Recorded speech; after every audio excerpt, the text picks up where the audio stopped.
Hello friend, मैं कुसुम राय। मैं अपने यूट्यूब चैनल पर आप सभी का स्वागत करती हूँ। दोस्तों, मैं एक सुहाग गीत सुनाने जा रही हूँ। अगर आप लोग को अच्छा लगे तो लाइक सब्सक्राइब करना।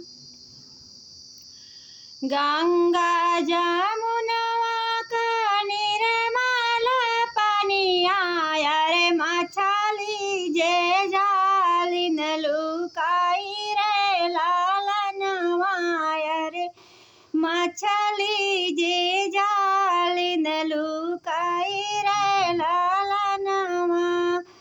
काहे तू लुकाली हो जल के मछरिया, रे कदीना आई है मलहरे लालनवा, रे कदीना आई है मलहरे लालनवा। काहे के लुकालू तू जल के मछलिया, रे कदीना आई है मलहरे लालनवा, रे कदीना आई है मलहरे लालनवा।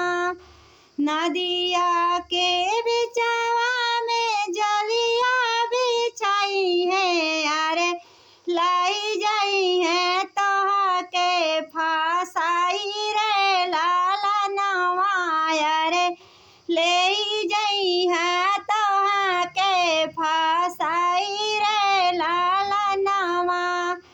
बाजत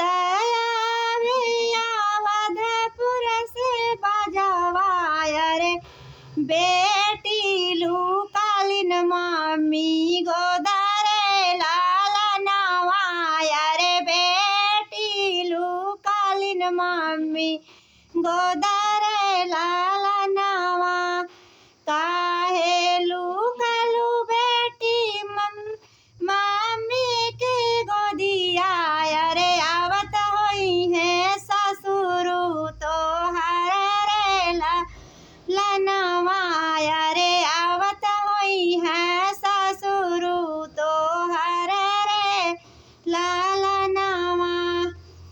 गंगा रे जमुनवा का निर्मल पानिया, रे मछली जे जाली न लुकाई रे लालनवा। बाजत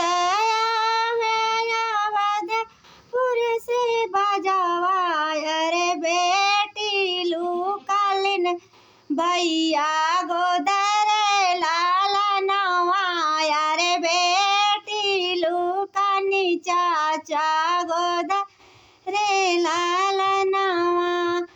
काहे लुकालू बेटी भैया के गोदिया, रे आवत होई है सैया तो हरे लालनवा, रे भरल सिंदूरा लेके आवत हुई है ललना, रे भरल सोनावा सिंदूर